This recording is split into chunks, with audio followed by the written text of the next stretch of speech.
All right. All right. Facebook, YouTube. Come on in. Facebook, YouTube, Instagram, come on in. It's your girl, Naja Young. And I am here to discuss the movie The Believers and Brujeria y Santeria. Okay. I'm seeing a little lag, a little delay in my feed. And so we'll see how that goes.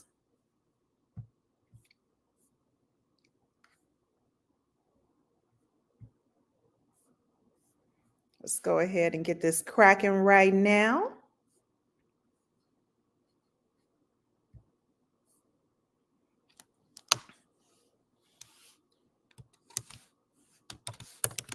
We are getting ready to begin. Come on in, come on in, come on in.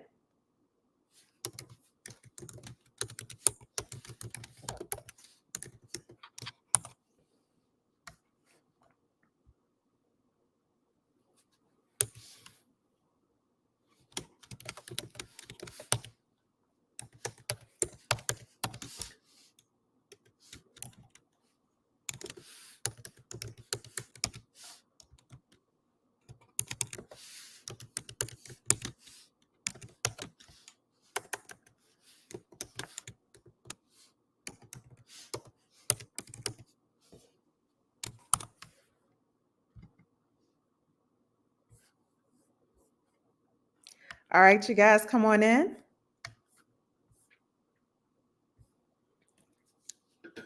Come on in, come on in, come on in.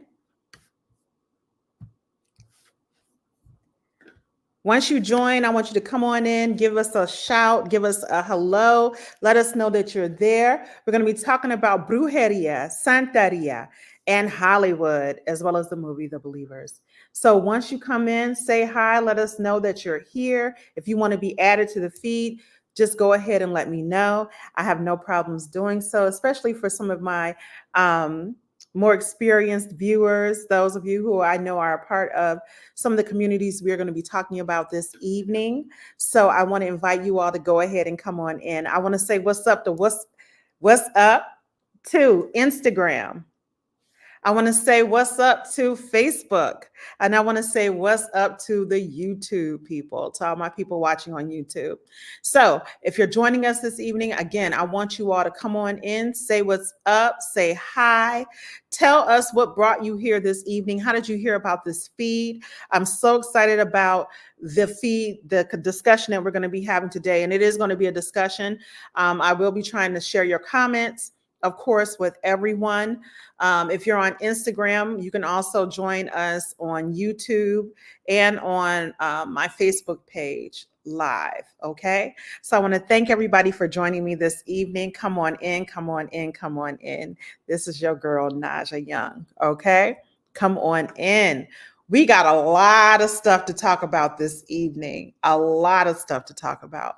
And I want to get started pretty much not too long after 7 p.m. because people have things to do. People want to have dinner, enjoy a glass of wine or a poppy. It's not even sponsored, y'all. This is just what I drink sometimes. So I want you guys to come on in.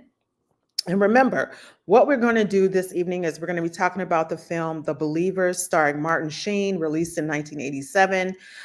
We're also going to be talking about Brujeria and Santeria. If you don't know what those terms are, I'm going to explain them this evening to you all, and I'll explain to you what the differences are. I am not an anthropologist. However, I play one on TV, is what I like to tell people. No, seriously, I've been studying these things for a long time. I'm also a member of certain communities that kind of gives me a little bit more credibility when talking about these things. And I'll let you know on which points that I'm not as clear on or not as well versed in. And I'll let you know the ones that I am and what I've seen, what I've experienced. The reason why we are talking about Brujeria, Santeria, and African-based spiritual belief systems is because Hollywood loves to exploit these things, and it is October, which is the month of Halloween, but it's also Hoodoo Heritage Month. And this is a time when people love to trot out all these scary movies and tropes about African based religions, indigenous belief systems, and different things like that. So that is why I am talking about that this month. If you don't know, I want you all to come on in, join me. My name is Naja Young. I have an MFA in film production from Florida State University. I'm a writer, director, and producer. My first feature film is out there for you all to watch right now. It's on Tubi, it's on Amazon, it's on a whole bunch of other platforms. That film is called Blood First. It's hood-tastic. It's a gangster film with a little bit of heart and soul. That film is out right now. It was released in 2014. I'm also a former professor and program coordinator for a film and entertainment studies program here in Atlanta, Georgia. I've been teaching in higher education for over 10 years now. And right now I'm taking some time to myself to go ahead and start talking about, well, start working on my own creative projects, finishing some projects that I've had out there for some time now. But again, thank you for joining us this evening. If you're here, say what's up. I want to know what city you're from. What city you repping this evening? I can't wait to talk about The Believers. I think it's going to be fantastic. A great conversation. Again, we're on YouTube, we're on Facebook, and we're also on Instagram. So if you're there, let me know what city you repping. Please show me what city you're in. All right. So Brandon, I'm going to share. All right. Brandon says, hey, I've been waiting on this as I have thoughts about this film. Brandon, we cannot wait to have your thoughts. All right. Indiglow Image. He said, hey, sis, the land is in the house. All right. And he's joining us on Instagram. I love it. I love it. I love it. So we're going to go ahead and get started. I want to give people maybe 2 minutes to get in here. That's 60 seconds, y'all, to get in here so that we can start this discussion off right. I want to thank y'all for joining me this evening. Like, comment, and share. Please share this and on your feeds. Let people know that we're going to be talking about Brujeria, Santeria, and the movie The Believers. So go ahead, join us right now. Let folks know that they can join in. I'm so happy to have you all join me this evening. My god brother in Cleveland, Ohio. We've got a former student of mine. All right, I see some other folks that have yet to identify themselves. But I hope that you don't mind sharing. So again, we got 2 minutes. 2 minutes. We're going to go ahead and get started with our discussion. So that takes us at 7:05. I try to keep our discussions at about an hour long. And at about an hour long. And so what we're going to do is try to keep it at about an hour. I think that's something that we can manage, but we all love to talk, and some of us love to hear ourselves talk. So we might go a little bit longer, especially if the discussion gets really, really good, which I hope it does. I'm certain that it will, as a matter of fact. So 1 minute, 60 seconds. We're going to go ahead and get started with the discussion on Santeria, Brujeria, and the movie The Believers, starring Martin Sheen and Helen Shaver. And I'll tell you why I'm telling you about the actors, and Jimmy Smits as well as Robert Loggia. So can't wait to talk about this. When we talked about a couple of weeks ago, we did the movie Angel Heart, and I was shocked to see in the credits that a client of mine actually was a dancer in that film. She is a wonderful dancer from New Orleans, a choreographer, an incredible writer, and she was actually listed in the credits as a dancer. I'm still trying to get her to come on camera, y'all, so she can talk about that experience. She's still teaching in New Orleans, and she's a phenomenal teacher and choreographer. She bad job, but I want to hear about her experiences working on that movie. I was fortunate enough to have an elder in the Lukumi community reach out to me. He is my father's godfather, another priest who reached out to me to give me some background tea on the believers. And I can't wait to share that with you all this evening. All right, it's 7:05, y'all. We getting started because I can't wait. So this evening, we're talking about the film The Believers. All right. So The Believers is a film that was directed by John Schlesinger. And I love how Black folks will call me. Black folks love to call somebody when they live. Ain't that something? Okay. So wait, we're going to let, if you're on Instagram and it reconnected, go ahead and let me know if you can see this. Instagram, y'all still there?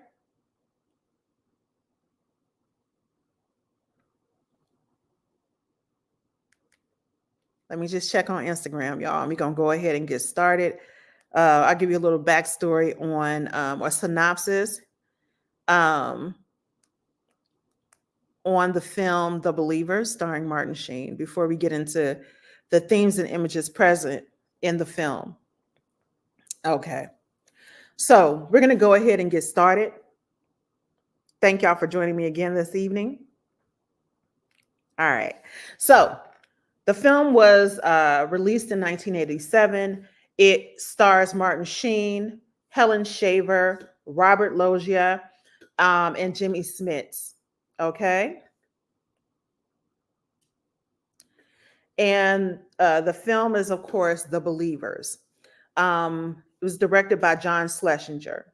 Okay. Now, the synopsis of the film goes as such.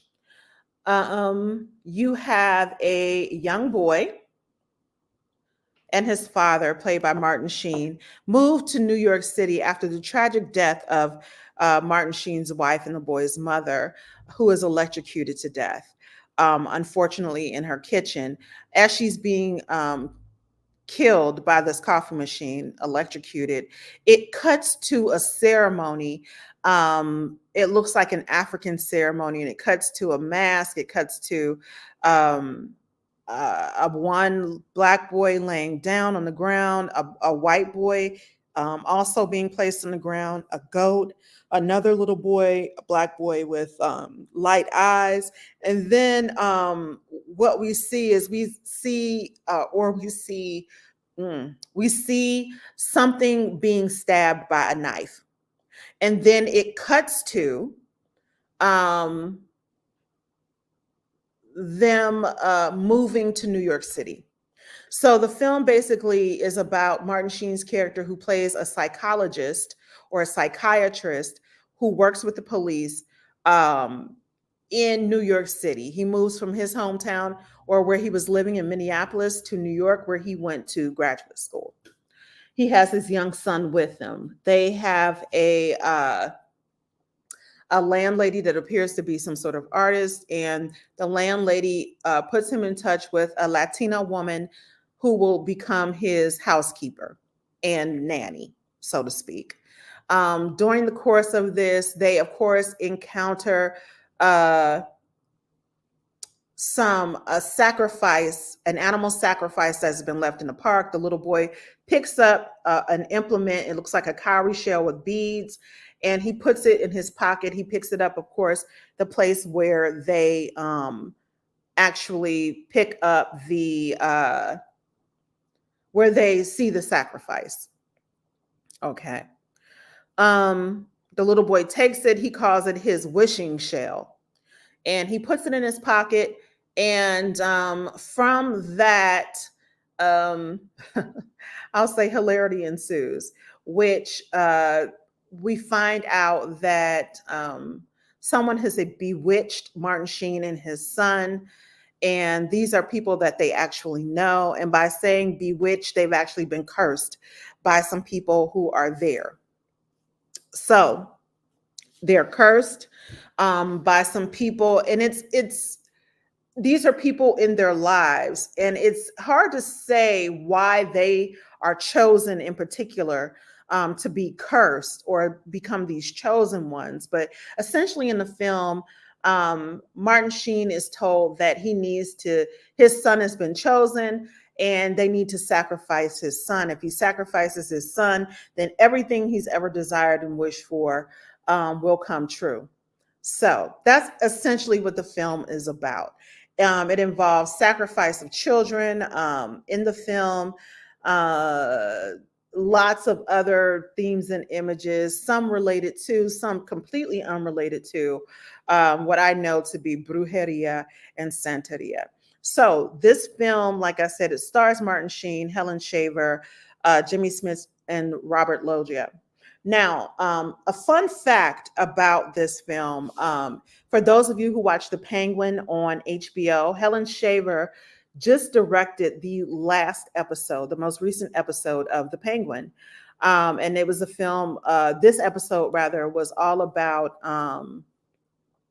our female antagonist in the film or in the series. So Helen Shaver actually directed that episode. And that episode was, to me, one of the best episodes they've had so far on The Penguin. So if you're into stuff like that, watch the last episode of The Penguin. It's directed by Helen Shaver, who plays the love interest in The Believers.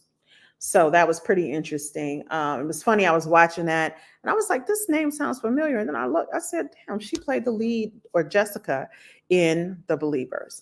So as we're watching The Believers, I was struck by the level of research, I will say, that the film did do. And when I say level of research, I'm talking about the level of research that they did on Santeria and some Brujeria. So let's talk about what is Santeria, what is Brujeria. If anyone wants to join in, who is on Facebook, YouTube, or Instagram, by all means, join in. So when we talk about Brujeria, the term bruja or brujo refers to a witch. Brujo is a male witch. Bruja is a female witch. Brujeria is witchcraft, is technically witchcraft. That's what that means, okay? Which is not to be confused with, though it is oftentimes confused with, Santeria, okay? So when we talk about Santeria, what we're talking about is the synchronization of African deities, primarily of the Yoruba diaspora, with Catholic saints. Okay, so synchronization, what does that mean? What that means is that these Catholic saints now represent African deities, and this is called Santeria. How did this practice come about? It's really simpler than you think. When enslaved Africans were brought to the New World, to the Caribbean, to the Americas, South America, and North America, we bought our own belief systems. Do not let people convince you that Africans did not have their own indigenous belief systems. Okay, we did. So we were brought to the Caribbean and the Americas. And at that time, in order to practice our indigenous belief systems, we learned to hide our practices behind the religion of our captors. Those captors were Catholic. Okay. So in places like Puerto Rico, Cuba, and Brazil in particular, we learned to hide our African deities behind Catholic saints. Now, in Santeria in particular, you'll see Santeria being mostly practiced in Latin American, Caribbean communities. So that would be people who are Cuban or Puerto Rican. All of these, but these African deities are primarily from one ethnic group, primarily, though not all, but primarily from one ethnic group in West Africa, and that is the Yoruba ethnic group, which is one of the largest ethnic groups in Africa and in West Africa. And they primarily live in the country of Nigeria.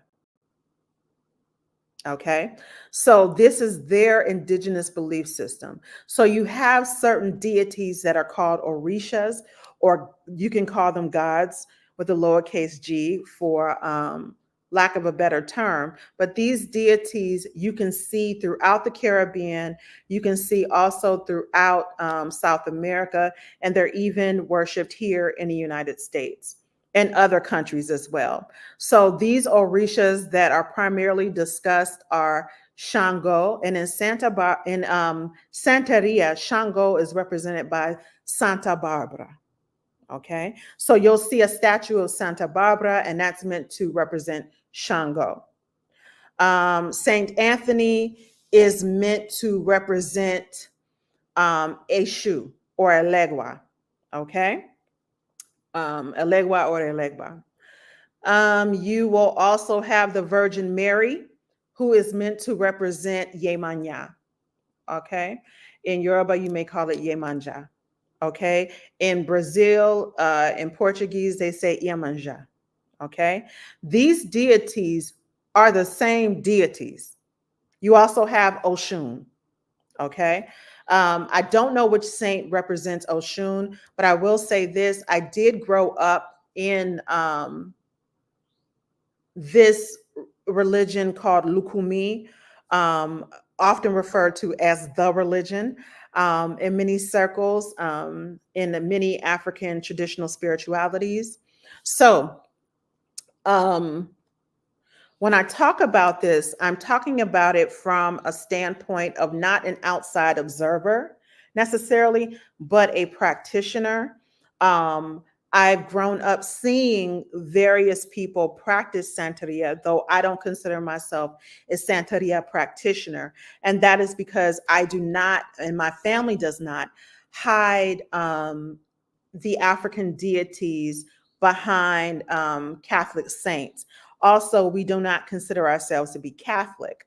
Many people who practice Santeria are both Catholic and practitioners of traditional indigenous African belief systems. So they're both.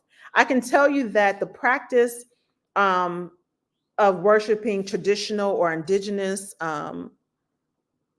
gods and goddesses, as well as Christianity, is not something that is rare or new on the continent of Africa or in the Caribbean or in the Americas. There are a lot of people who practice both. Okay. There are a lot of people who practice Islam and also practice indigenous belief systems as well in Africa. Because while they have adopted some of the ways of their colonizers, if you will, they never quite gave up their indigenous or traditional belief systems. That can be confusing for some people, but for people like me who grew up around it, it is not confusing at all. I have a deep respect for many people and many belief systems. So I also understand that what is your spiritual food is not my spiritual food. So what works for you may not work for me at all. Okay. So the fact that you consider yourself Catholic, but also worship the Orishas, Shango, Ogun, Ochosi, that means nothing to me, so to speak. You know what I mean? It's just like, okay, that's fine. Like I said, I don't consider myself to be a practitioner of Santeria, though our gods, our deities are the same between Lukumi, Ifa, or Orisha worship and Santeria. The African deities, those Orishas, are what those deities are called. Those Orishas are the same. And many of the attributes of those Orishas or deities are the same. We're essentially worshiping the same spirit or the same deity. But I am not a Santeria practitioner, though I was raised watching it, observing it. So I want you to know that my perspective is different. It is much closer to the experience of an actual practitioner, because, as I stated, we do worship the same deities. Now, the film The Believers does a pretty good job of trying to distinguish Santeria from black magic. Okay.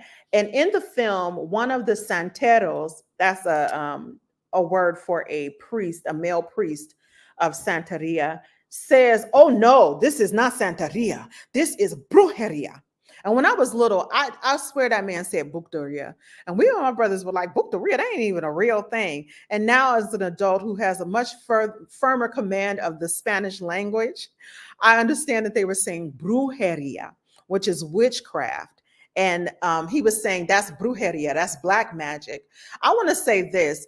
Here's where the filmmakers get it wrong. Brujeria is not inherently black magic or negative.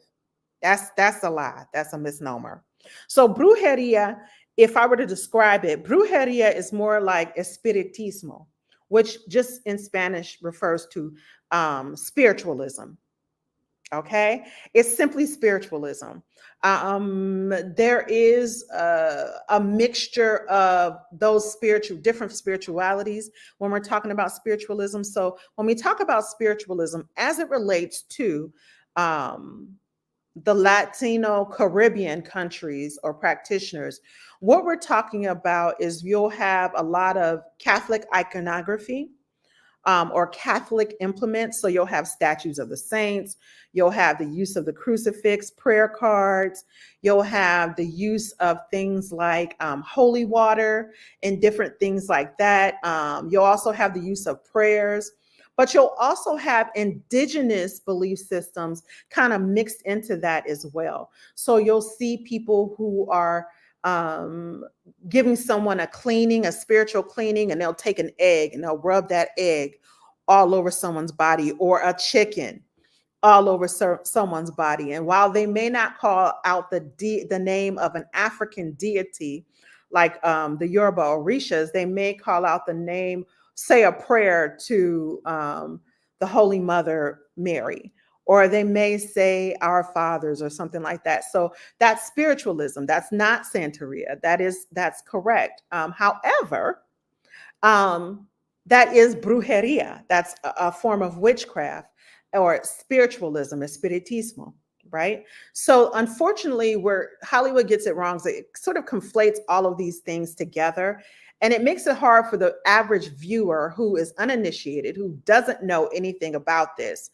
The observer, the casual observer, kind of conflate all of these things together, right? It doesn't quite, it all sounds like it's the same thing. Even though in this film, The Believers, they really do try to do a distinction to show that Santeria isn't bad. And even one of the Santero in the film, whose name is Oscar, let me see, I wrote his name down. I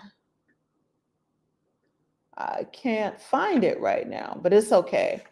What they did was they made him the author of a book, and he was also a Santero.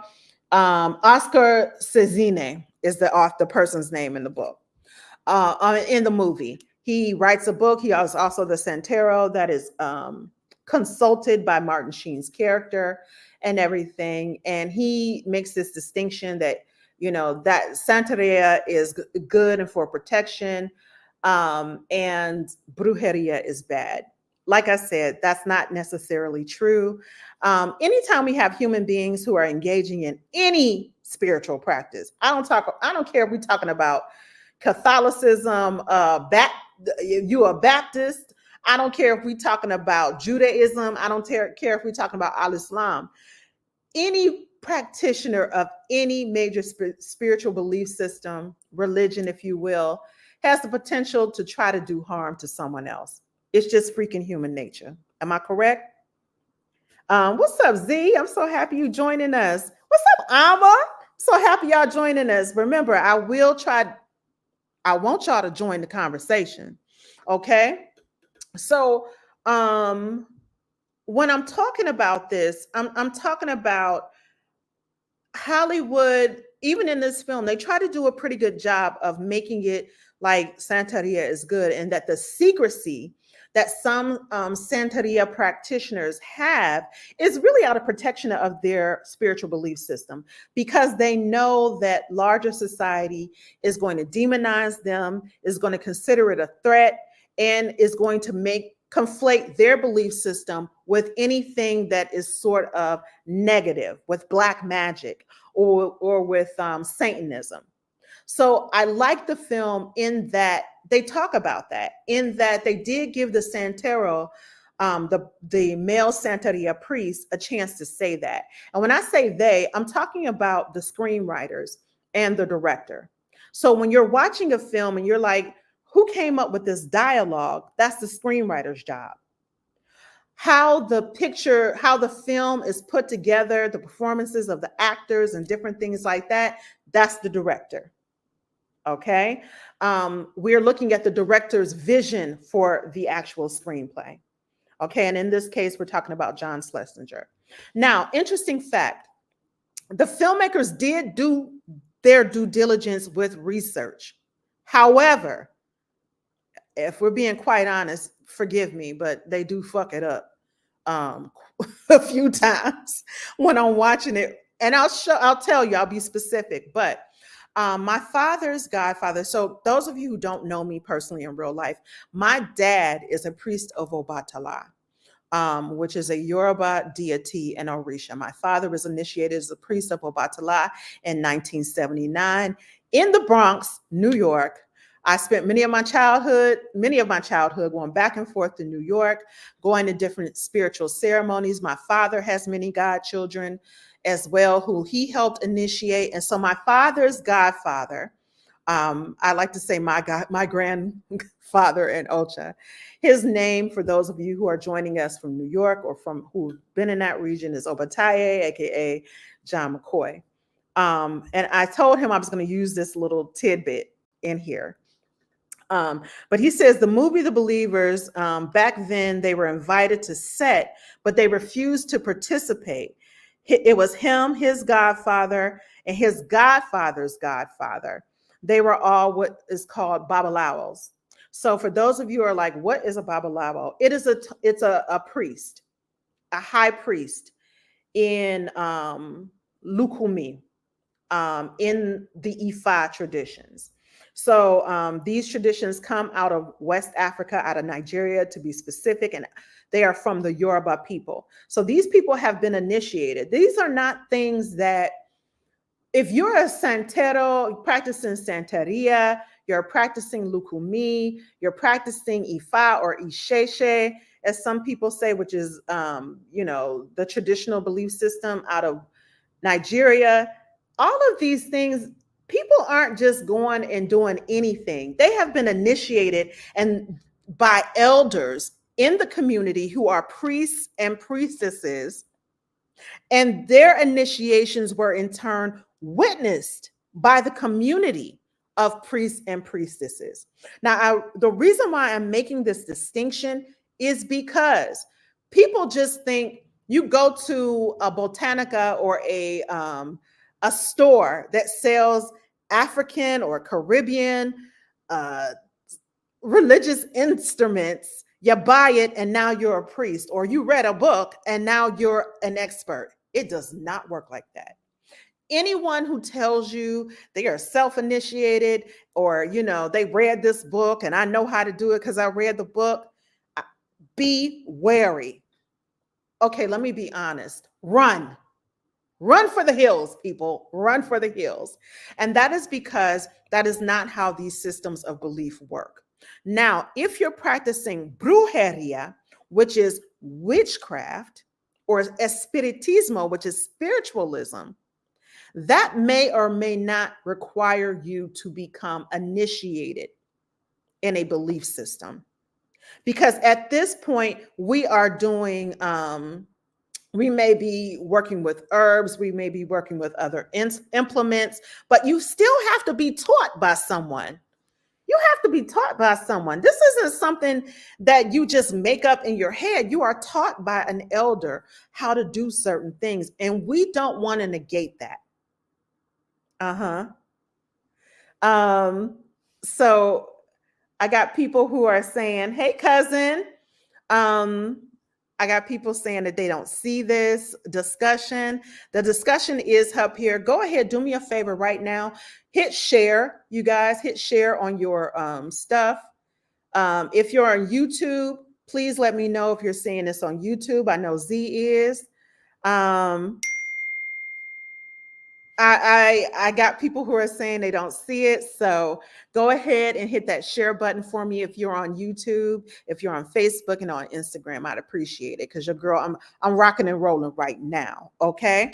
Now, again, my father's godfather, Obataye, and his godfather in that lineage went to the set of the Believers. And what they found was that they did not want to be associated with the film. Okay. They didn't want to be bothered because they knew at a certain point, like Hollywood is not good. This is a Hollywood film. And because it is a Hollywood film, what that means is that people can misconstrue it. People can misconstrue it. People are going to take one aspect of this belief system or religion and run with it like a pair of scissors. They're going to be ridiculous with it. Okay. He also states that his god sister Kofa and their group danced in the beginning of the film. And that part was filmed in Canada. And that's very true. I think it's funny that he says Kofa. And I'm like, because I remember a Kofa as a little girl. So I think I've probably met this person. Again, someone I know, 1 degree of separation, has been in these Hollywood films. And that's oftentimes because a lot of people are dancers and musicians, performers, and their agents are looking for an authentic feel. I mean, looking for these filmmakers are looking for an authentic film, authentic look for their films. So they reach out to these various communities. However, they're not doing their due diligence. As long as you quote unquote look Latino or quote unquote, and whatever that looks like, or as long as you're in an African dance company and they need some African dancers, they don't care that you're not doing Afro-Caribbean dance or Yoruba traditional dances. They're like, any African dance will do. So that's, again, where Hollywood loses major cool points because they're not actually, they only do so much research and then they let it drop. The woman who actually played the housekeeper in the film, and I want to say the housekeeper's name in the film was named Carmen. She actually was a practitioner and she was the technical advisor, according to my godfather, of the film The Believers. And she took and she caught hell for it. She took a lot of verbal abuse from the community, from the Santeria community, and the community she was a part of, because she served as a technical advisor on the film. However, the money that she made off of the film, she actually became an initiated priestess and went to Canada. So that's something that is a real interesting tidbit, right? And all I did was, you know me, I'm like just posting in the various groups and letting my people know, hey, I'm going to be talking about the Believers today. And bam, my grandfather in Ocha, Obataye, comes through with, bam, sis, this is what happened, or daughter, but he would call me. This is what happened during that time in 1987. So, our communities, while vast, are actually very, very small. They're actually small in the sense that when someone says, Let me let this person know we are on. When someone says, um, hey, we're looking for this, or so and so got initiated, or someone says to me, oh, this one is initiated priest or priestess or whatever, it takes very little convincing, or very little, not convincing. It takes very little research on our part to figure out who initiated you, right? If you're an actual member of this community, even, because you can be a member of the community and not be a priest or priestess. Plenty of people like me walking around who are aborishas. I am a practitioner, but I'm not an initiated priest. I jokingly say, and my godparents jokingly say, I am ABD, all but the doctorate. So I've not been initiated as a priestess, but I do have orishas. Those I've been given or initiated, or I've been given, let me not say initiated, I don't want to confuse you. I have received certain orishas. Okay. Um, so yes. So what I'm doing is, wow, Zizi says, wow, become a priestess after the movie. Wow, yes. Now I will say this. If someone asked me to be a technical advisor on a film, I would do it. I feel qualified enough to do it. And the way my spirit works is if I don't know something, I have no problem saying I don't know it. Okay? I have absolutely no problem saying I don't know it. So just letting folks know where we are. I'm getting hit up. The discussion is getting hot, y'all. It's getting hot. So I have no problem saying that I don't know something, and I go and do my research, my due diligence. A lot of people won't do that. Even if you meet someone who says that they are a priest or a priestess in one of these religions, Santeria, Brujeria, Lukumi, Ifa, Candomblé, Shango Baptist, I can name a ton of African derived or African spiritual belief systems. If these people tell you that they know everything, be skeptical automatically, because knowledge is something that is constant. Knowledge is something that should be growing on a constant level. This shouldn't be something where you just know everything. I was very transparent when it came to the serpent and the rainbow. I'm not a vodunsi. That means to say I'm not a voodoo practitioner. However, I know that there are some overlap and some similarities. And when I'm judging how Hollywood handles voodoo or any other African spiritual belief system, I'm looking at it for veracity, the truthfulness of it all. And what have they gone through and exacerbated, exaggerated, dramatized just for Hollywood audiences? So that's what your girl here is doing. Okay. And I feel like that's my job as a filmmaker, to talk about these things. Now, when we go back to the believers, as I stated, they did do a pretty good job. Some of the images that you see in this film is you do see the Carmen, who plays the housekeeper. She had to be a Latina, right? Okay, we're talking about New York. So you do have a lot of housekeepers and nannies who are from the Caribbean. So I gotta say that is a real thing. But of course, they're going to have our people of color and from the Caribbean and what have you be in subservient roles working for white people. Okay, that's Hollywood. While there is some truthfulness to it, but that is some Hollywood shit right there. Carmen, she does certain things in the household. She keeps a glass of water by her. Hey, David, glad that you can join us, but she keeps a glass of water in there and she puts a crucifix in the glass of water, says a little prayer in that over that, and then she pulls it out and she takes the crucifix with her. That right there is brujeria.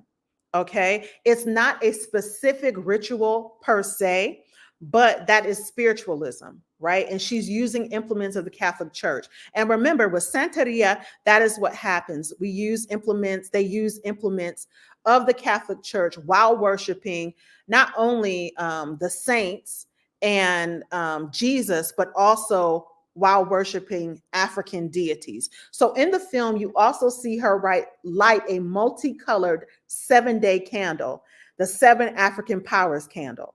So anyone who has gone to the Latino aisle of your grocery store, or you've gone to shops called Botanicas, right? You have seen this candle. It kind of looks like a little rainbow inside of a big glass candle, and it says 7 African powers on it, and it has pictures on it. So the 7 African powers is, just so you know, this 7 African power candle, you see it used in Santeria.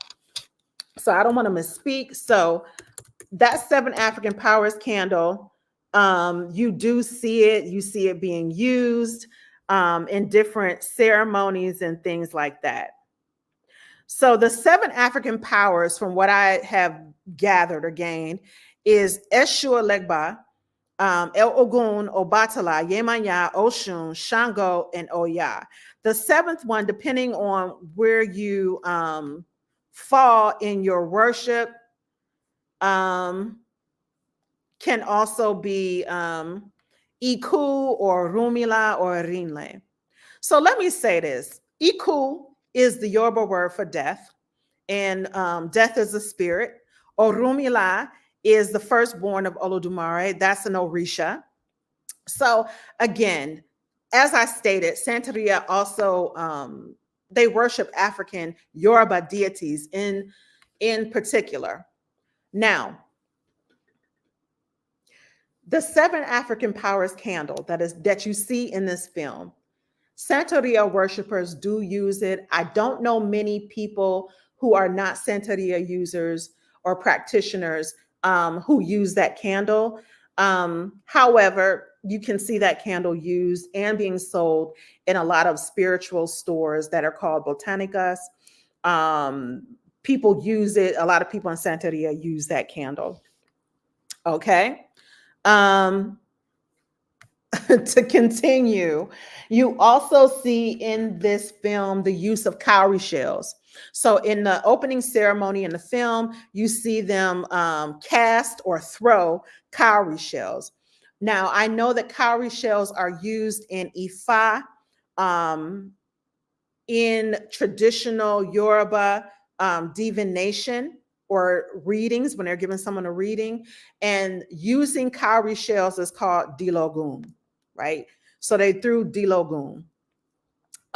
They cast these cowrie shells. They look at them based on the way that they fell, and that is how whatever question that is you're trying to have answered, that is the answer is in there. Okay, you have to be taught how to read dilogun.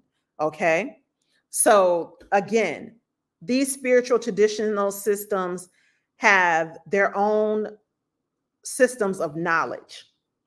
It is not something that you can just gain from any book.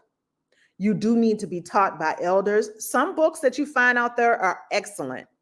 But again, I ask you all, when you're going out and you're doing your own research, research who the authors are, because one of the things that this film had that I did enjoy was Martin Sheen's deceased wife was an anthropologist, and the older couple, which I think were her parents, were also anthropologists. Okay, they were white anthropologists, and they would go and observe different indigenous groups of people. And they started actually, the white older couple were practitioners as well. They were involved in the ceremony in the film as well.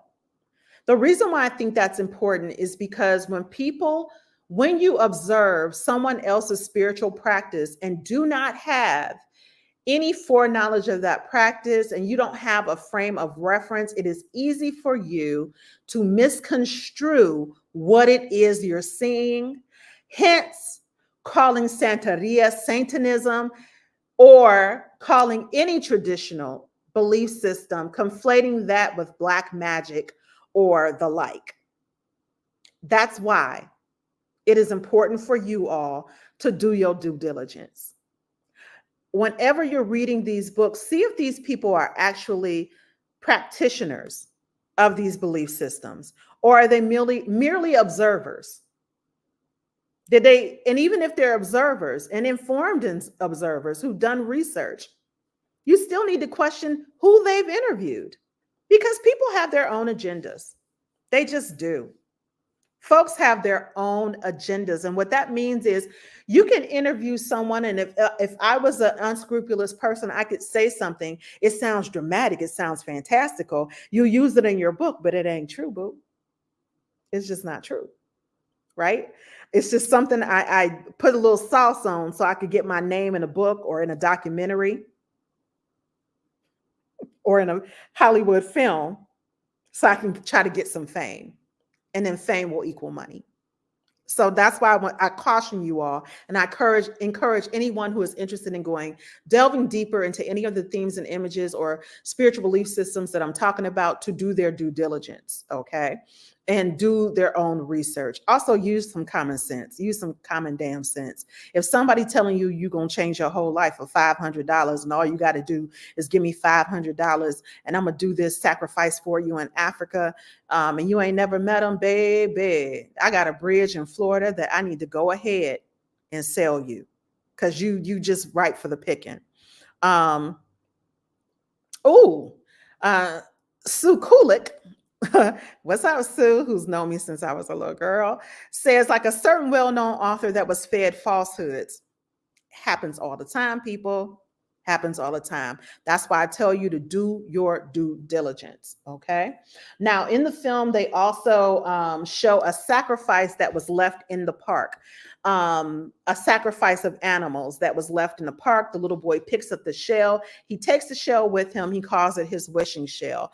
If you ever see dead animals in a park or any other things that look a little weird in the park, I just would encourage you not to pick it up and take it with you. Now, in the film, he was like a 6-year-old boy. So, okay. And anything like that. So it makes sense. However, I did meet the wife of an author who wrote about African traditional belief systems. And she talked about her husband and his partner going to certain places like the crossroads or railroad tracks to pick up people's offerings, because sometimes you are told to leave an offering at certain places, designated places, the park, by the water, in the water, crossroads, railroads. And there are various reasons why you have to do that, which I'm not going to get into. However, this man and his partner, they were anthropologists, cultural anthropologists, white men. They would go pick them up to dissect them to see what was in these offerings. I want you all to know that just spiritually, and I'll say this, I'm not overly spooky or anything like that. Yeah, don't do that. Don't do that. That's like you going to the Catholic Church, and granted, it is inside of a building. It's a place of worship. Going to the Catholic Church and stealing from the collection box, or going to the Catholic Church and, you put a little money in the box before you light the candle for someone's soul, before you sit down and do. That's like the equivalent of stealing from that, or blowing out somebody's candle or something like that. And that's just weird AF. You know what I'm saying? I'm trying not to cuss too much, but like, that's weird. That's someone's spiritual offering. And the fact that these men knew that was someone's spiritual offering, but because they were doing research, thought it was apropos to take it apart. To me, that's also like going to someone's grave and desecrating their grave, digging up my father's remains at the cemetery because he was a Yoruba priest of Obatala, and you wanted to see how the body was prepared. That's disgusting. That's crazy. But people do that. And these men are anthropologists, so they knew what they were doing. So in the park, the little boy picks up an implement from there. He puts it in his pocket. Like I said, I wouldn't do that. I wouldn't suggest anybody else do that.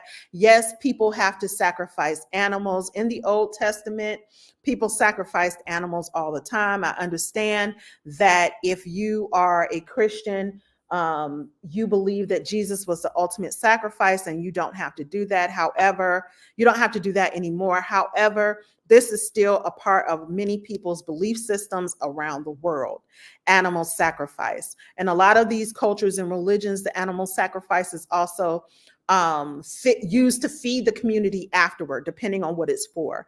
People use animals, and in this film, you see them cleaning off people with a rooster or a hen, cleaning off people. And that's to remove negative spirits or curses from that person. And why do they clean them off with an animal? Well, it's because the animal then takes on whatever negativity was put on you, the animal takes that on. Okay. And then the animal is sacrificed.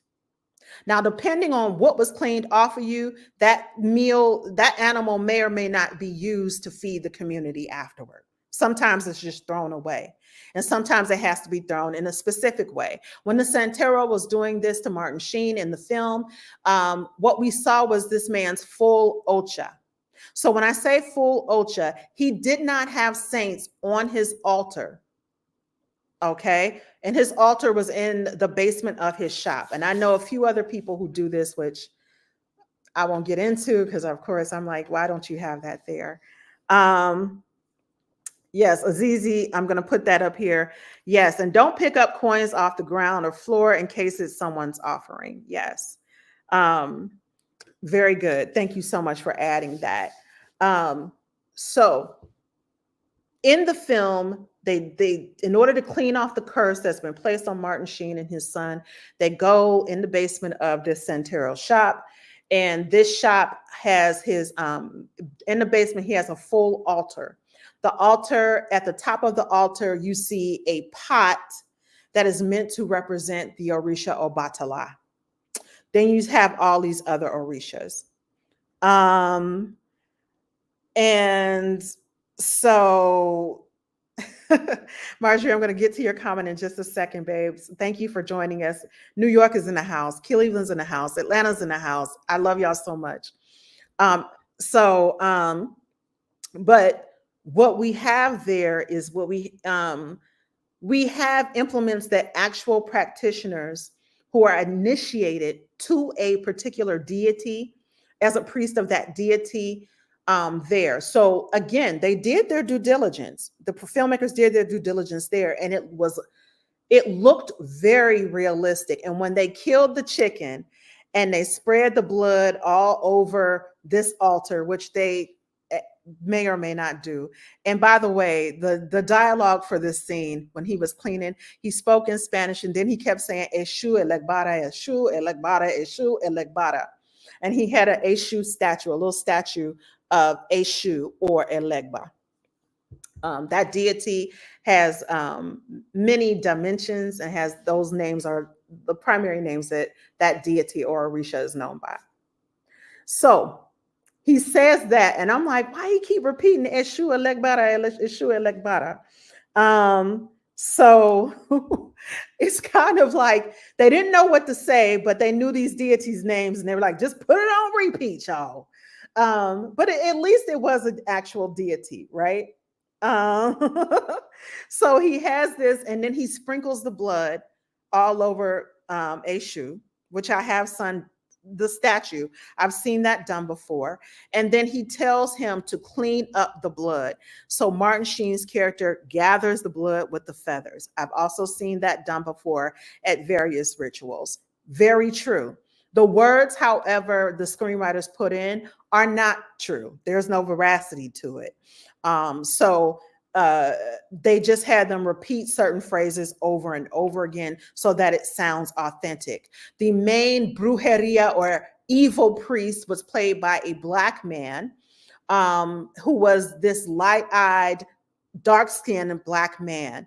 And I found that interesting because when I looked at him and I was trying to decipher what the hell is he saying, it didn't sound like Yoruba. It didn't sound like Spanish. I didn't quite understand what language this supposed priest, who was the negative one, the black magic one, was saying. And interestingly enough, he happens to be the evil priest, is the black man. Coincidence? I think not. I work in film, I work in images, so that was a very deliberate casting move to make that man. I think it was French, Brandon. You are correct. But honestly, it didn't fit. The opening ceremony, the ceremony that these people who are practicing brujeria in the film, or quote unquote black magic in the film they say it came from the Sudan. I don't know if you looked at an atlas or a globe or a map recently, but the Sudan is far as hell away from Nigeria and the Yoruba people. Yes, you have the mixture of some indigenous belief systems from Africa. You have a bit of a mixture here in the New World, because enslaved people were not just bought from Nigeria and were Yoruba, they were also from the Congo, they're also from Senegal. So you have people who are Wolof. You have all these different ethnic groups that were brought here to the New World. And in some ways we mixed, we mingled, and there's worship of or practice of all of these different belief systems. However, the Sudan, oh my God, ridiculousness. It just didn't make any sense. I was like, I call bullshit on that one, not the Sudan. And they were trying to say that was also a part of Santeria. It's not. The Sudan ain't got shit to do with Nigeria, except for the fact that they all have their different belief systems. When you meet someone from Africa, they don't speak African. There are over 2,000 languages spoken on the continent of Africa, and just as many ethnic groups and just as many belief systems. The fact that we try to make Africa a monolith is absolutely abhorrent.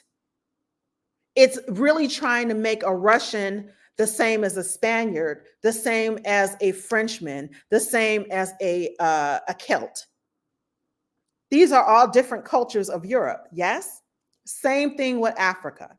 They have their own gods, their own languages, everything. The same respect that you would give those Europeans, you better start giving Africa. And I said what I said. Clearly, I'm getting fired up about it. Okay? So, let's go to Marjorie's comment right here. So Marjorie says, all right, the film is outstanding. I also propose that the perspective of some supporters and practitioners are influenced by persons who initially introduced them to religion, which may result in a diluted practice and ambiguity regarding the legitimacy of their interpretations. Sister, of course, this is one of my college sisters, one of my Chatham sisters. Of course, she hits the nail on the head. I have to say this is absolutely correct. If you are coming into an African traditional belief system with negativity, with the purpose of trying to manipulate people and things for your own personal gain, I mean, you're going to do that. All right. Everybody who practices Ifa, Lukumi, Santeria, I can't say everyone is good any more than I would say everyone who calls themselves a Catholic, a Christian, or a Muslim is good. Right? It depends on that person.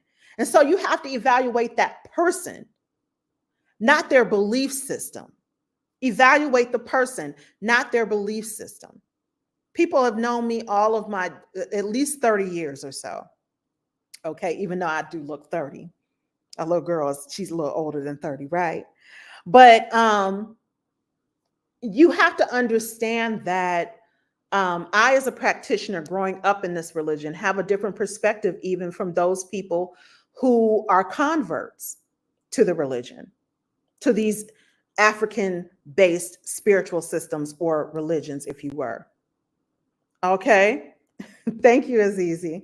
My sis who looked, she said I look 25. Child, she looked 12. Um, so do you understand that my perspective is going to be different because I grew up a practitioner. And whenever I meet people who are recent converts or recent practitioners, they just started doing this, I often find that they are so at the beginning of their journey spiritually that they do watch films like The Believers, Serpent in a Rainbow, Angel Heart, or they do start mixing different belief systems together. They practice in a little voodoo from Haiti. They're practicing a little bit of Orisha worship from Nigeria. They're practicing a little Lukumi from Cuba. They're practicing a little Santeria. And once you start throwing a lot of these things together and can't delineate one practice from the other, you stop showing. Thank you, Sue. She said my parents were someone special. Thank you so much. Bless you for that. You know, my parents are my heart. Ibai Torum. These people who start doing that, they start to lose respect for all of these various belief systems and the codified ways of worship. We all have our own different ways of worship. We all have our own deities. And and you start doing, you're no better than Hollywood. You start mixing all kind of stuff together and throwing it at the wall and seeing what sticks. And it's oftentimes some sort of bastardized version of a real belief system. And it becomes ineffectual in a way. It becomes ineffectual. Yes, David, Devil's Advocate also showed voodoo. Delroy Lindo plays a voodoo priest in there. And I saw him do some rituals and stuff in there. And I'm just like, wow. And he also is, of course, the lawyer played by Keanu Reeves is has to defend him. And the devil takes Keanu Reeves to defend this voodoo priest. Bullshit. Voodoo is not of the devil. I call bullshit. Okay, it just is what it is. Other things in the film that kind of stood out, but to me, is that they did play some Orisha music in there, but at the same time, when they had live drums playing, I'm an African dancer. I performed throughout the country and different things like that in various African dance companies. I've taught workshops and different things like that. For my African dancers like Azizi, who is here, girl, why did they play the cuckoo rhythm? Do do do do do do do, and I'm like that drum. And when they were even at this quote unquote Sudan ritual, they were playing djembes. We don't play djembes in Santeria or Lukumi, those Afro-Caribbean, African-based spiritualities. There are different rhythms, different drums, different traditional costumes, if you will. So Hollywood just started playing. They played this rhythm. I said, I know this rhythm. And I'm looking at the choreography. I said, oh Lord, that's cuckoo. I want to say cuckoo it's Senegambian or Guinea. It's Guinea, I think. It's from Guinea. That ain't got nothing to do with, again, the Afro-Caribbean people or Nigeria. That is not the right rhythm. In one part of the film, they do have people playing congas. If you go to a ceremony, Afro-Caribbean ceremony, that is a Santeria ceremony or Lukumi ceremony, you're going to see some congas there. You're also going to see a two-headed drum called a bata, may also be there. But I was like, the fact that you all had songs and rhythms played on djembes or even showed a djembe drum just shows where you sort of dropped the ball. Because again, for these people and for people who are just casual observers, Africa and anything Afro-Caribbean becomes this monolith. It's all one thing. Okay. Where it's all the same, right? That's not what it is. Okay, it's not all the same. Other things that we had in here, when the housekeeper was trying to do a spiritual cleaning for the little boy before they went to the Santero, she cleans him off with an egg. You'll often see this in Santeria. You'll see it in Brujeria. You will see it in Lukumi. You will see it in Ifa. The egg is very, very significant. Okay. The egg, if you think about it, an unfertilized egg is the beginning of life. Okay. The unfertilized egg is the beginning of life. This egg is meant to clear away all of it was meant to kind of cleanse the little boy's, that his outer shell, his spirit of the curse that was placed on him. You also saw her, she had a bouquet of white flowers. White flowers are also very significant in these religions, Santeria, Lukumi, when you're cleaning someone off. And they really are cleaning your body with them. Okay. They also can clean you off with various herbs. They had a bunch of sage on the altar in this little boy's room as well.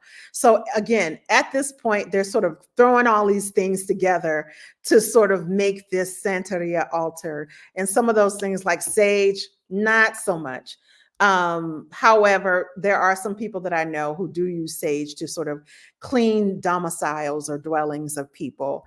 But that clean using of sage, or white sage in particular, is more of an indigenous Native American practice. You do not see it, or it's not something that a person who is a practitioner from Nigeria or even Lukumi would necessarily use sage, but they may use other herbs. But you will see a lot of white flowers up under the little boy's bed. He kept having nightmares. They had a glass of water.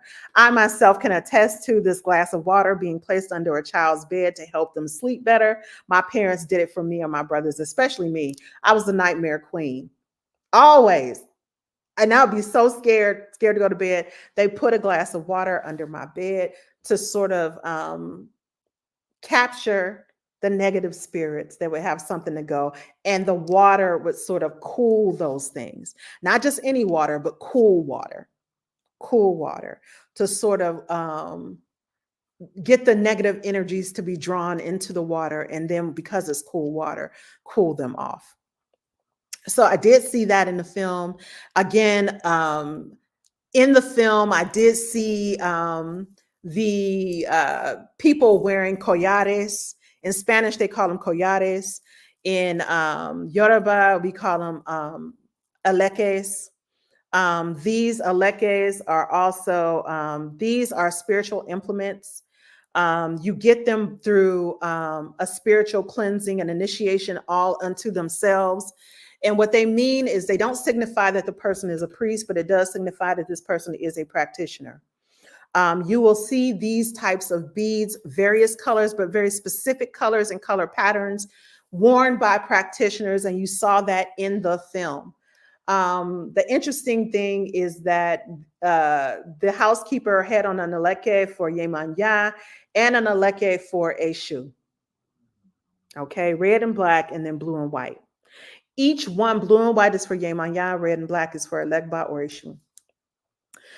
Each deity that these necklaces represent a deity. Okay, and these deities provide practitioners protection. That's the simplest way to say it. That's the simplest way to say it. Okay, these practitioners, that's what it's for. When you see people wearing these, and you usually see people wearing about 5 of them or more, I want you to understand that these aren't necklaces we just went and bought. No, you have to go through a ceremony. In the film, they have Jimmy Smith's character, who is a cop and a practitioner, who ends up having a curse placed on him. He goes to a botanica, he buys some herbs to drink, and he also, it looks like there, he buys a Oshun Eleke. That ain't how it works.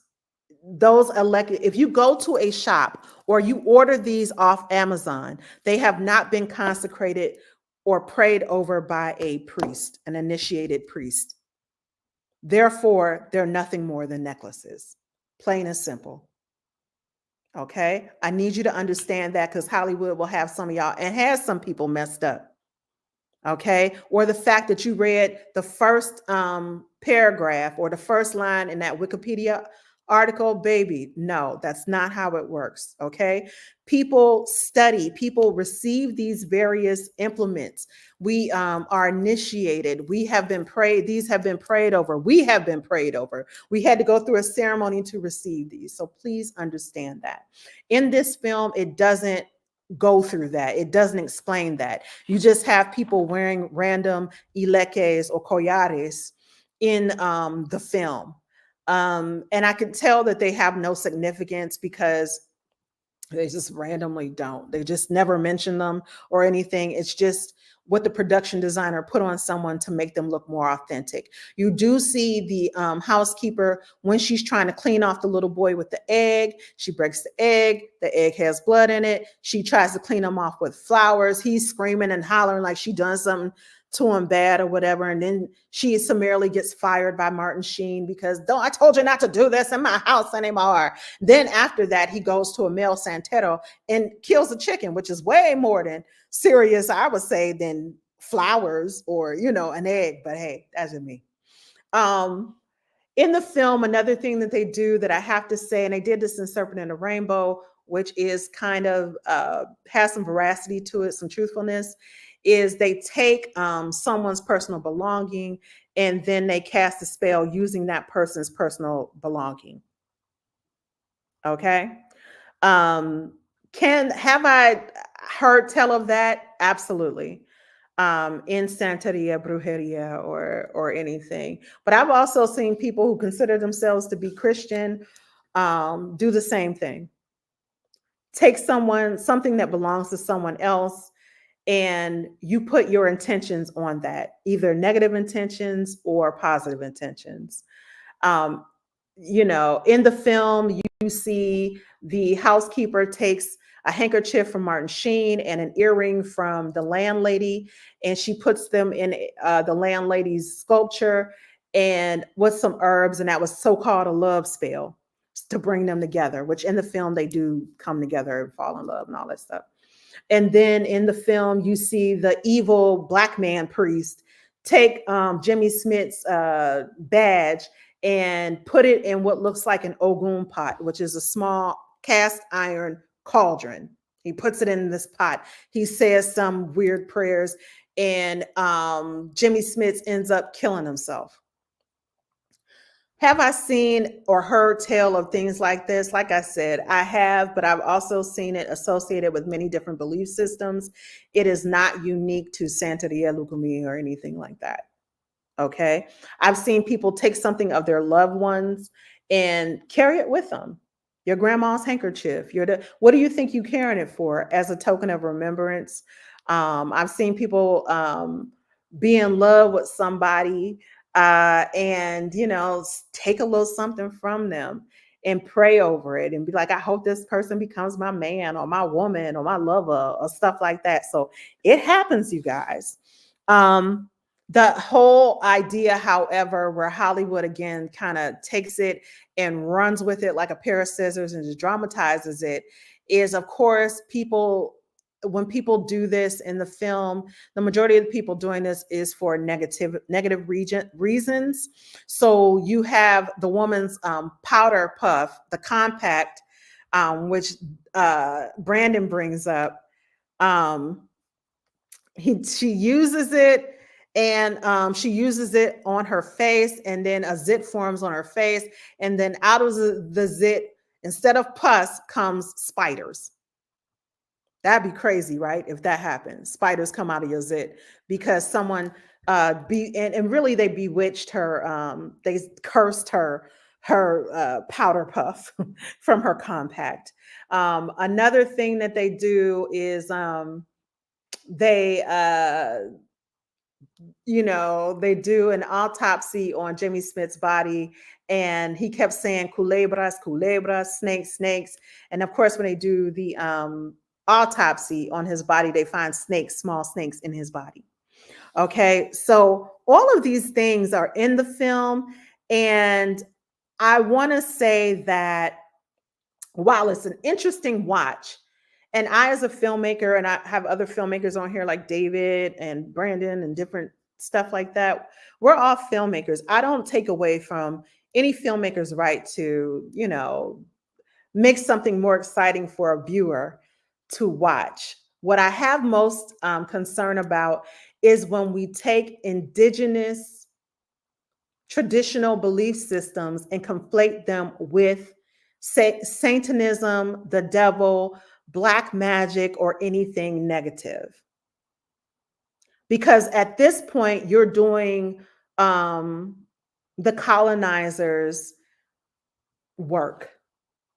You're doing the work of the European colonizer.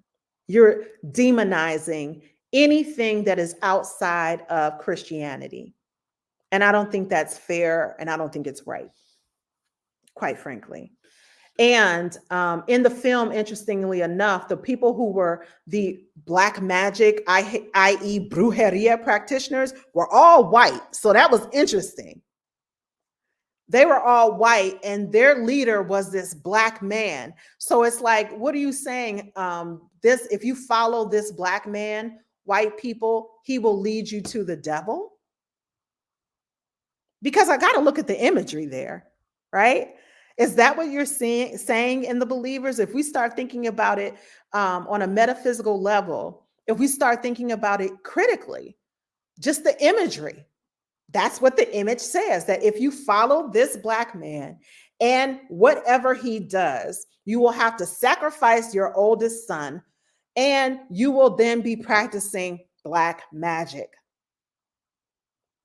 And the only way to do that is by human sacrifice, because you're no longer doing, you're practicing something outside of the norm. That's what it's saying. And again, I have to look at it from this point of view as well. Even the little boy in the film, he ends up outsmarting the black priest. He outsmarts him. He gets him to kill himself. So you mean to say this black man who's been practicing all kinds of black magic this whole film and for his entire life gets outsmarted by a 6-year-old white boy? Oh, I can't. I can't. Really? This is what Hollywood is saying. It's uncool, it's unfair. And you mean to say that this man, with all of the stuff that he's been studying all his life, even though it's not true or whatever, but just if we stay in the world of the film, he gets outsmarted. He's outsmarted by a 6-year-old black boy. Now, the interesting thing at the end of the film is Helen Shaver's character, Jessica. She and Martin Sheen are now together. She was the landlady. They started an affair during the film, and she's pregnant, and they done moved away from New York City. They on some farm. The dog starts going crazy at the barn outside of the house. They go into the barn. Martin Sheen goes to investigate. And in the hayloft, he finds an altar with all these slaughtered animals, goats, chickens, and you see some candles and statues, and then you kind of see fruit, lots and lots of fruit. And she says, I did it for protection. I did it to protect us. And then you see a close-up push in on Martin Sheen, and then go to black, fade to black. And he looks horrified, of course. And it's interesting. In that, it does look like an altar. It does look like some altars that I've seen parts of it. But of course, this altar is to no deity in particular. And we usually build altars to a specific deity, or you have multiple deities clearly represented on this altar. There are none in particular on this, just a bunch of dead animals, some watermelons, some oranges, some things like that. And, a little clay pot that apparently has her name, like the names of their family in it, and some liquid. Again, it's an image. It's an image that sticks with people. But because the imagery has been used throughout the film in such a negative way, that when the film ends and you see this, you cannot possibly think of these images, regardless of what she says, in a positive way. So again, it leaves the viewer with a negative taste um, in their mouths about indigenous or traditional belief systems outside of Christianity. So Marjorie writes, does Hollywood's representation of indigenous religions perpetuate negative stereotypes to marginalize their belief systems and prevent competition with established religions? Oh, beautiful question. Excellent question, my darling Marjorie. I would have to say,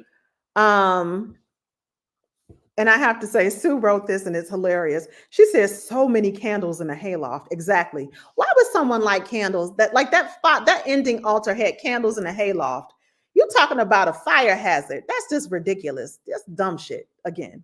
But Marjorie, you're absolutely correct. I think that Hollywood marginalizes traditional belief systems or additional indigenous belief systems, not even so much out of fear of competition, but it's because Western society has been indoctrinated and it has been ingrained in a lot of people, so much so that anything outside of Christianity, and I will say Christianity and probably Judaism, anything outside of an Abrahamic religion is automatically conflated with evilness and witchcraft and Satanism. So even if these people, because I don't believe that I've met many a person from Hollywood in Hollywood, and they're not necessarily known for being heavy on the Christianity or heavy believers of anything, but it's so ingrained in our culture that they cannot help but to conflate all of it as the same. And so they perpetuate these negative stereotypes and marginalize these belief systems just out of cultural arrogance. Really, it's a cultural arrogance. Anything outside of European belief systems, anything outside of Catholicism, Christianity becomes conflated with being the devil. That's just it. So it doesn't even require people who are filmmakers to be heavy, to be Christians or Catholic or anything like that. It's just culturally, that is what happens. Okay. Because it's ingrained in our culture. And while we are not as a culture, as a Western culture here in America, I would say the majority of Americans would not consider themselves to be particularly religious. People do have religious affiliations, and those religious, pardon me, affiliations typically are Abrahamic religions. And Abrahamic religions, in this case, we are talking about primarily Christianity, secondly, Judaism, and thirdly, Islam. Okay. So Brandon writes, the white elite in this film are the same as those who made this film. They both treated the spiritual practice they deemed black magic as a form of exoticism. Exactly. It's definitely this exoticism. In one part of the film, they're at a fundraiser and they have conga players these are drummers playing there. And the black magic priest immediately starts to get possessed by a spirit. We use the term mounted. So he gets possessed by a spirit and he gets to shaking, his eyes roll up in his head, and he comes out and he starts doing this little dance, right? And the Santero, the Latino man who's a Santero, a Santeria priest, comes out and he says, no, not here. He tells the woman, back up, don't touch him. Right? And he gets him to let go of the woman's necklaces. And he's telling him no. And he says, Ochosi, no, Ochosi. WTF, you guys. Ochosi is an Orisha, a Yoruba Orisha. He's typically known to be the hunter, has the bow and arrow. He's an expert hunter. And that's this Orisha. Why did the man become possessed with Ochosi?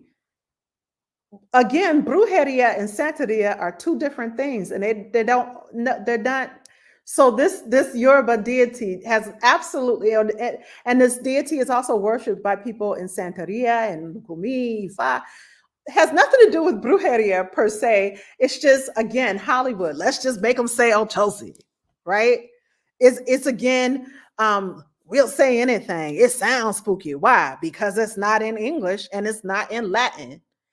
Even though you'll see Latin being used in a lot of films that have satanic worship, black magic, witchcraft, they'll use Latin because what I found is that when Americans don't know something and people speak a different language, it frightens them. And it's really ridiculous.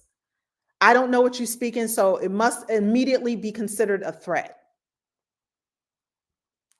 It's not just American culture, but it's Western culture, European based culture as well.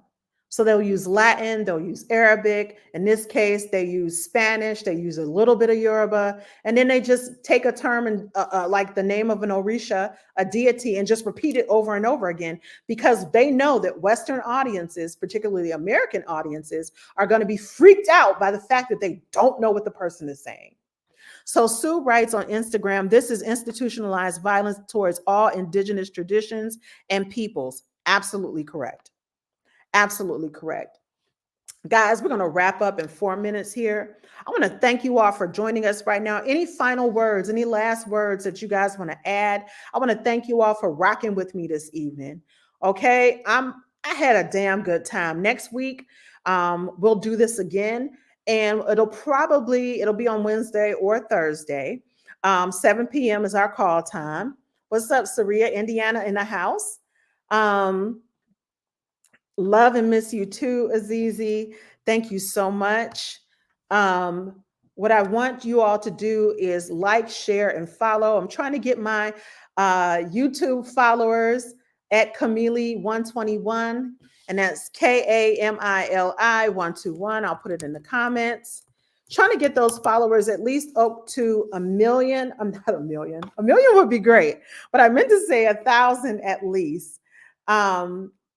I need to get those followers up to 1,000. I've got a lot more programming that I'm going to start posting on here, on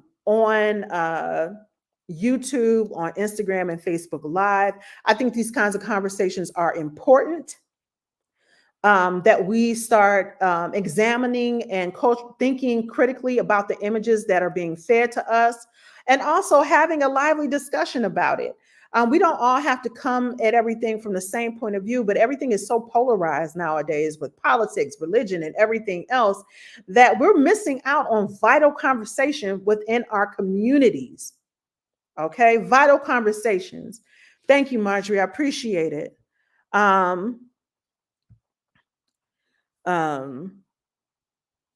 Yes, is multitudes of believers can do all of things. I agree with that. So again, if you got YouTube, go ahead, hit the follow button, hit the share button. If you liked what you saw this evening, I want you all, and I'm gonna go for that 1 million. You know I'm going for it, Sue. One thing I have to say about this film where it gets it right, besides using certain words and songs and stuff, they did have an Orisha song in there. Agomado, aso ya ya gomado yongoro, ya ya gomado, puemi sobo, puenyo Orisha sasa. Agomado, puemi sobo, puemi Orisha sasa. Okay. So that was in there, and I thought that was pretty effing cool because that's my jam. You know, when you're a practitioner, it don't matter if you're in the church or whatever. Everybody got their favorite gospel song. I got my favorite Orisha songs that get me crunk, that get me hype, and that's one of them. But they also, in the film, which I thought was cool, the name of the rehabilitation center was called Ashe. So you'll see people, and a lot of us Black people nowadays. Thank you, Saria. She said, I love to hear you sing. Listen, I know I ain't a singer. She can sing. I'm not really a singer, but when it comes to my Orisha songs, I lose. I tell people I sound so much better in a foreign language than I do in English, but I get hyped when I sing about the Orishas. So, and when I dance for the Orishas as well. So the other thing that I liked is Ashe. Now, nowadays, a lot of Black folks have used the word Ashe. And Ashe is a Yoruba term. And that means it is so. But when we talk about the word ashe as well, ashe also refers to you given power from the deities to be placed within your body. So they say when a person has been initiated as a priest or priestess to a certain deity, those deities being orishas in this case, we say that that person has ashe. Okay, they have ashe, they have that power within them. When we're at a call and response type meeting, or when we like what somebody says, nowadays we say ashe, ashe, right? And that means it is so. So just know that you are doing this. This is a part of your cultural retention. There's nothing to be ashamed of or afraid of, because all of us are born also with a certain amount of ashe within us. Okay, all of us are born with a certain amount of power within us. Okay. Brandon says he didn't like how the main character manhandled Carmen for protecting the child. That's your last comment, Brandon. I'm with you. How dare you put your hands on this woman in here? And also in the film, you know, that what is what happened. But I thought it was interesting too that Martin Sheen spanks his son in the film as well. Then he immediately apologizes. That was something different, because I'm like, you never see white parents in a film actually spank their children, even though he apologizes profusely in the film. In these films, typically, you usually, like, white parents are usually light disciplinarians. In this film, the little boy does run into traffic. It scares his dad, and he ends up spanking him. But in any case, let me go back to my last point. One thing that I did love about this film is that I saw Afro Latinos in the film. I saw some Black people, somebody darker than a brown paper bag, being called, you know, as part of these Afro Latino communities. I want to give a shout out to my Afro Latino brothers and sisters. And what am I talking about? Who am I talking about? I'm talking about Black people who basically live in a culture where they speak Spanish primarily. That's it. That's all. That's all it means. And they are frequently excluded in anything having to do with Latinos, Latino culture, at all. Usually you don't see people who are darker than a brown paper bag cast as Latino people in a film. All of them have curly to straight hair. Nobody has coarse hair. But in this film, I did see some Afro Latinos being included, even if they were in the background in quote unquote Latino spaces, they were there. So I thought that was really cool. In any case, thank y'all for joining us this evening. Like, share, comment. I loved having y'all here today. I'll try to get some people on and try to get them to come on and share their stories working on these films with you all. And I want to thank you all. I want you to have a blessed rest of the week. I'm gonna go find some dinner now, and also take this garbage out, because you know your girl. Yeah, I hate taking the garbage out, but I gotta go do it. Have a wonderful, blessed week. Mwah, mwah, mwah. Love you all. Thank you.